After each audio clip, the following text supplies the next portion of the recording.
Alhamdulillahi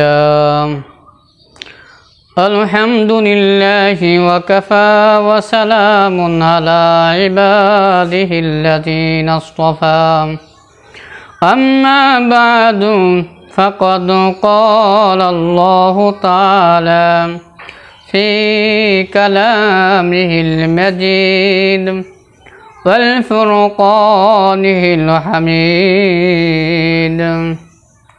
فأعوذ بالله من الشيطان الرجيم بسم الله الرحمن الرحيم وما خلقت الجن والإنس إلا ليعبدون وقال النبي صلى الله عليه وسلم الدنيا مجرة الآخرة।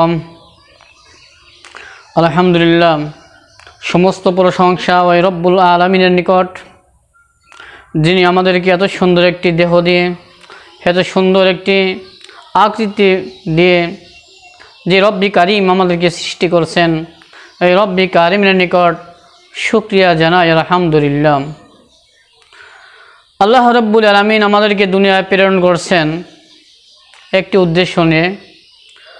আল্লাহ তাআলার উদ্দেশ্য হচ্ছে সমস্ত মানুষ, আমার সমস্ত বান্দা বান্দিরা একমাত্র আমি রব্বি কারিম আমাকে স্বীকার করে আমার গোলামি করবে, আমার ইবাদত করবে।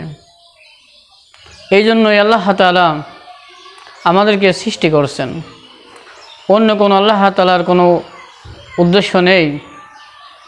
এবং রাসূল কারীম সাল্লাল্লাহু আলাইহি ওয়াসাল্লাম হাদিসে পাকের ভিতরে ঘোষণা করেন, আদ-দুনিয়া মাজরাতুল আখিরা, দুনিয়া হচ্ছে আখিরাতের ক্ষেত, দুনিয়া হচ্ছে পুঁজি ইনকাম করার জায়গা, দুনিয়া হচ্ছে নেকি অর্জন করার জায়গা।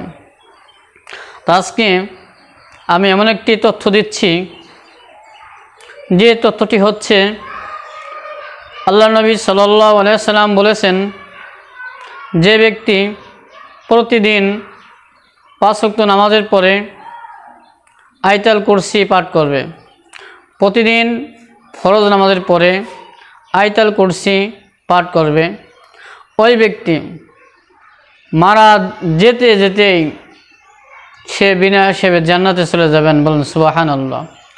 এই জন্য আমরা যাদের জানা নেই, মুখস্থ নেই, আমরা আয়াতুল কুরসি মুখস্থ করে এই আয়াতুল কুরসির আমল করব। আল্লাহ তাআলা আমাদেরকে তৌফিক দান করুন। ওয়া মা আলাইনা ইল্লাল বালাগ।